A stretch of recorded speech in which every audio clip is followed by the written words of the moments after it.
हमारे इस YouTube channel के सेगमेंट फास्ट न्यूज में आप तमाम का इस्तकबाल है। इस वीडियो में आप देख सकते हैं कमेंटों में बहुत ज्यादा खबरें। तो आइए शुरू करते हैं वीडियो को और देखते हैं आज की ताजा तरीन खबरें। बीजेपी एमएलए राजा सिंह के खिलाफ मुकदमा दर्ज। इलेक्शन कमीशन की हिदायत पर बीजेपी के हैदराबाद के रुकन असेंबली राजा सिंह के खिलाफ पुलिस ने केस दर्ज कर लिया है। मंगलहाट पुलिस ने मुख्तलिफ दफात के तहत राजा सिंह के खिलाफ मुकदमा दर्ज कर लिया। यह बात इंस्पेक्टर पुलिस रवि कुमार ने बताई। वाज़ेह है कि राजा सिंह ने एक वीडियो पैगाम जारी करते हुए चीफ मिनिस्टर उत्तर प्रदेश योगी आदित्यनाथ को वोट न देने वालों को धमकी दी थी। उनके इस वीडियो के सोशल मीडिया पर वायरल होने के बाद इलेक्शन कमीशन ने राजा सिंह को एक नोटिस रवाना करते हुए वजाहत तलब की थी। ताहम उन्होंने इसका जवाब नहीं दिया, जिस पर इलेक्शन कमीशन ने उनके खिलाफ FIR दर्ज करने की हिदायत दी। सोना चांदी पैसे छोड़ नए कपड़े ले गया चोर। चोर जब भी किसी मकान को निशाना बनाते हैं तो वो सबसे पहले सोने के जेवरात, नकद रकम और कीमती अशिया पर हाथ साफ करते हैं। लेकिन आपको ये जानकर हैरत होगी कि एक चोर ने सोना पैसा छोड़ दिया और कपड़े लेकर फरार हो गया। चोरी की अजीबोगरीब वारदात रियासत तेलंगाना के मुत्तहदा जिले रंगारेड्डी के तांडूर में पेश आई। कोड़ंगल रोड रेलवे ब्रिज के करीब वाक़ एक कॉलोनी में मोनाचारी अपनी बीवी और बच्चों के साथ रहते हैं। उनके किसी रिश्तेदार की तबीयत खराब थी। उन्हें देखने के लिए वो परगी गए हुए थे और 10 दिन तक वहीं रहे। मकीनों की गैर मौजूदगी में चोर ने उनके मकान को निशाना बनाया। मकीन ये देखकर हैरतज़दा हो गए कि घर में रखा 6 तोला सोने का जेवर, 30 तोले चांदी और नकदी को चोर ने हाथ तक नहीं लगाया। अलबत्ता वो उनके घर से नए कपड़े चुरा ले गया, जिसमें पैंट, शर्ट और साड़ियों के अलावा दीगर सामान शामिल है। एहतजाजियों की इंसानी दोस्ती, एम्बुलेंस को रास्ता फराहम किया। रोज बरोज सड़क हादसात पर तशवीश का इजहार करते हुए एहतजाज करने वालों ने उनके एहतजाज के नतीजे में रुकी हुई एम्बुलेंस गाड़ी को इंसानियत का मुजाहरा करते हुए रास्ता फराहम किया। ये वाक़या तेलंगाना के जिले आदिलाबाद में पेश आया। तफसीलात के मुताबिक जिले के जनियत मंडल हदूद की कौमी शाहराह पर रोज बरोज सड़क हादसात की तादाद में इजाफे के पेश नज़र उनकी रोकथाम के लिए रोड सेफ्टी इक़दाम करने का मुतालबा करते हुए मुकामी अफराद ने कई मरतबा मुतल्लिक़ा हुकाम से नुमाइंदगी की, जो लाहासिल रही। इस मामले पर हुकाम की लापरवाही के सबब बैन रियासती चेक पोस्ट पर आवाम की बड़ी तादाद ने एहतजाज किया। इन एहतजाजों में उस खातून के रिश्तेदार भी शामिल थे जिसके हादसे के सबब मौत हो गई थी। तेलंगाना के चीफ मिनिस्टर चंद्रशेखर राव की उद्धव ठाकरे से मुंबई में हुई मुलाकात। तेलंगाना के चीफ मिनिस्टर के चंद्रशेखर राव ने इतवार की दोपहर महाराष्ट्र के अपने हममनसब उद्धव ठाकरे से मुलाकात की। दोनों रहनुमाओं की मुलाकात मुंबई में हुई। ये मुलाकात मरकज की मोदी ज़ेर क़यादत NDA हुकूमत के खिलाफ मुख्तलिफ सियासी जमातों को मुत्तहिद करने की मुहिम का एक हिस्सा है। महाराष्ट्र के वज़ीर आला ने विफाक़ी इंसाफ के लिए चंद्रशेखर राव की जिद्दोजहद की मुकम्मल हिमायत की है। इन दोनों रहनुमाओं की मुलाकात को अहमियत हासिल हो गई है, क्योंकि एक मरतबा फिर मरकज में मुखालिफ BJP मुहाज की तश्कील की क़यास आ रही है सामने आ रही हैं। ठाकरे की दावत पर राव ने मुलाकात की, जिसमें वज़ीर आज़म के चंद्रशेखर राव के एहतजाज को शिवसेना की हिमायत के सिलसिले में तबादला ख्याल किया गया। पहले ही तमिलनाडु के वज़ीर आला स्टालिन के साथ साथ मगरबी बंगाल की वज़ीर आला ममता बनर्जी राव के साथ राब्ते में हैं। इलाकाई जमातों को एक प्लेटफॉर्म पर जमा होने की जरूरत। चीफ मिनिस्टर तेलंगाना चंद्रशेखर राव ने कहा कि इलाकाई जमातों को एक प्लेटफॉर्म पर आने की जरूरत है। उन्होंने आज मुंबई पहुंचकर महाराष्ट्र के अपने हममनसब उद्धव ठाकरे से मुलाकात की। उनके दरमियान कौमी सियासत पर तबादला ख्याल हुआ। बादशाह दोनों चीफ मिनिस्टर्स ने मुश्तरका तौर पर मीडिया से खिताब किया। KCR ने कहा कि मुल्क में आने वाली तब्दीलियों पर उनके दरमियान बातचीत हुई है और मुल्क की दीगर सियासी जमातों के कायदीन से बातचीत की जाएगी। चीफ मिनिस्टर ने कहा कि मरकजी हुकूमत मरकजी एजेंसीज का गलत इस्तेमाल कर रही है। अगर इसका रवैया तब्दील नहीं होता तो मुश्किलात पैदा हो सकती हैं। NDA मुखालिफ मुहाज KCR की शरद पवार से मुलाकात। तेलंगाना के वज़ीर आला के चंद्रशेखर राव ने मुंबई में NCP सदर शरद पवार से मुलाकात की। दोनों रहनुमाओं ने मुख्तलिफ उमूर पर तबादला ख्याल किया। KCR ने शरद पवार से कहा कि मुल्क में जारी मसाइल, छोटी पार्टियों को दबाने की कोशिश और इन रियासतों में जहां BJP इख्तियार में नहीं है, मरकजी हुकूमत की तरफ से की जा रही हिरासानी के खिलाफ मुत्तहिद होने की जरूरत है। वाज़ेह है कि KCR ने BJP मुखालिफ फ्रंट बनाने का ऐलान किया है। उन्होंने कहा कि वो इस सिलसिले में मुख्तलिफ जमातों से बात करेंगे और इस पूरे मामले को मजबूती के साथ आगे ले जाएंगे। इससे पहले KCR ने महाराष्ट्र के वज़ीर आला उद्धव ठाकरे से भी मुलाकात की। मुंबई की सड़कों पर तेलंगाना के चीफ मिनिस्टर चंद्रशेखर राव के फ्लेक्सी। तेलंगाना के चीफ मिनिस्टर के चंद्रशेखर राव के इस्तकबाल में मुंबई में बाज़ मुकामात पर उनके फ्लेक्सी लगाए गए हैं। चंद्रशेखर राव के हामियों ने महाराष्ट्र के दारुल हुकूमत में उनके फ्लेक्सी लगाए। चंद्रशेखर राव एक रोज़ा दौरे पर उरुसुल बिलाद शहर में है। उनके फ्लेक्सी में शरद पवार के साथ साथ रियासती चीफ मिनिस्टर उद्धव ठाकरे की तस्वीर को भी जगह दी गई है। असेंबली हल्के पट्टनचेरू में 3 बस्ती दवाखानों का इफ्तिताह। वज़ीर सेहत हरीश राव ने संगारेड्डी के रामचंद्र मंडल में 3 बस्ती दवाखानों का इफ्तिताह करके आवाम को प्राइवेट हॉस्पिटल से रुजू होकर पैसे ज़ाया करने के बजाय बस्ती दवाखानों में इलाज कराने का मशवरा दिया। हरीश राव ने SN colony, Mumbai colony, LIG भारतीय नगर कॉलोनियों में बस्ती दवाखाने कायम किए। हरीश राव ने कहा कि GHMC के हदूद में जुमला 256 बस्ती दवाखाने हुकूमत की जानिब से कायम किए गए हैं। इन हॉस्पिटल्स में MBBS डॉक्टर्स, स्टाफ, नर्स और दूसरे तिब्बी अमले की खिदमत फराहम की जा रही है। गरीब आवाम को मौसर तिब्बी इमदाद मुफ्त फराहम की जा रही है। बस्ती दवाखानों में तमाम दवाएं दस्तियाब हैं और तमाम टेस्ट मुफ्त किए जाएंगे। डायग्नोस्टिक सेंटर्स से 57 अक़साम के टेस्ट मुफ्त कराने की सहूलत फराहम की गई है। मोहम्मद अली शब्बीर के हाथों कामारेड्डी में कांग्रेस पार्टी ऑफिस का इफ्तिताह। कामारेड्डी के वार्ड नंबर 31 इस्लामपुरा में कांग्रेस के लग्जरी ऑफिस का इफ्तिताह साबिक रियासती वजीर और सीनियर कांग्रेसी कायद मोहम्मद अली शब्बीर के हाथों अमल में आया। साबिक रियासती वजीर मोहम्मद अली शब्बीर का मोहम्मद इरफान, मोहम्मद शाहिद और रुकने बल्दिया कांग्रेस रवि प्रसाद ने इस्तकबाल करते हुए जुलूस निकाला और पार्टी ऑफिस पहुंचे। इस मौके पर मोहम्मद अली शब्बीर ने टीआरएस पर तनकीद करते हुए कहा कि रियासत में अवाम रोजगार को परेशान है और केसीआर अपने अरकान खानदान को ओहदा दे रहे हैं। उन्होंने कहा कि अवाम को डबल बेडरूम की फराहमी का वादा किया गया और लोग अब भी इसके इंतजार में हैं। उन्होंने सवाल किया कि डबल बेडरूम मुस्तहिक अफराद को कब मिलेगा। आरटीसी बसों को रंग किया गया। तेलंगाना आरटीसी ने 3 करोड़ रुपए के सर्वे से 9,600 बसों को दोबारा रंग किया।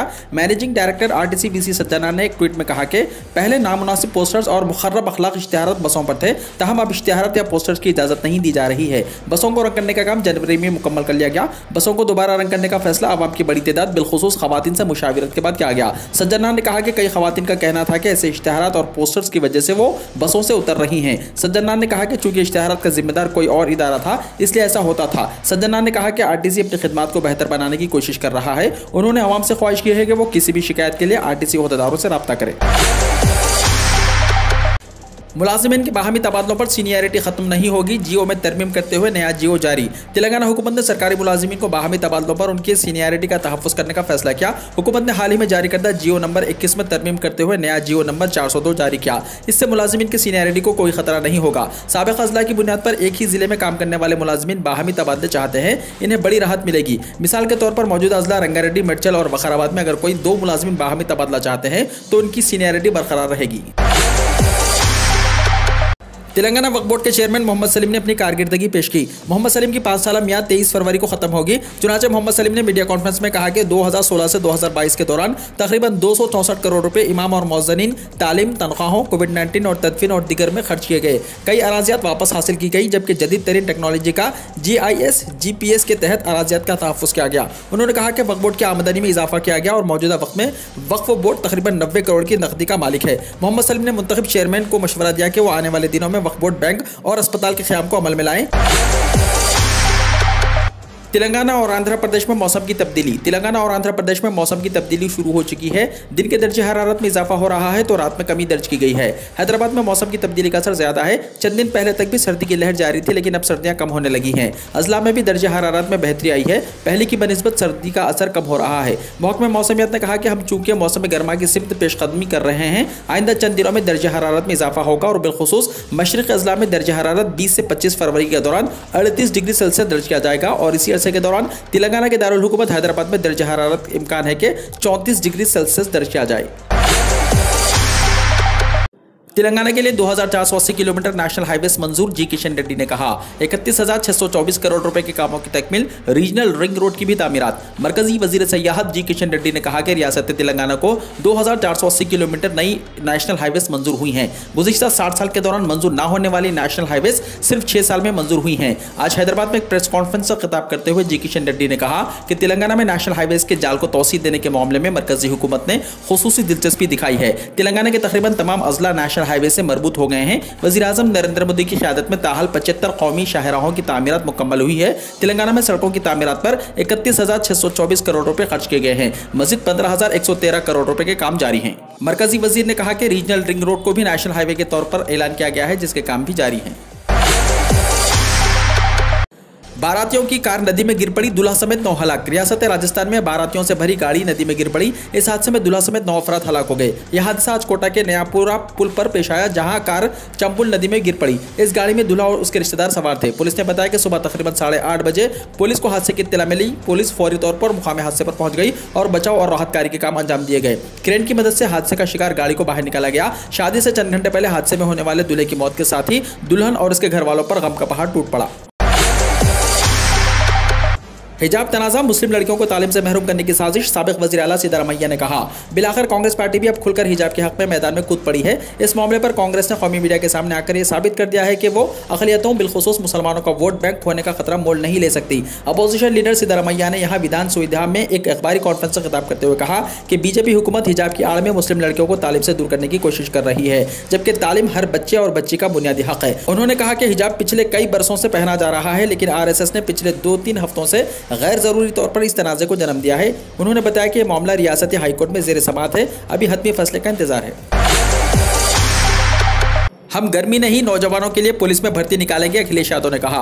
उत्तर प्रदेश असेंबली इंतखाबात के तीसरे मरहले के लिए जारी वोटिंग के दरमियान अयोध्या में समाजवादी पार्टी के सरबराह अखिलेश यादव ने बीजेपी के खिलाफ जुमला कसते हुए कहा कि किसानों के साथ नारवा सलूक किया गया, इस बार किसान बीजेपी का लाजमी सफाया करेंगे। गर्मी निकालने वाले बयान पर जवाबी हमला करते हुए एसपी सरबराह अखिलेश यादव ने कहा कि हमारी हुकूमत में नौजवानों की गर्मी नहीं, पुलिस में भर्ती निकालेंगे। अयोध्या के रोदुली में जलसे आम से खिताब करते हुए अखिलेश यादव ने यह बात कही।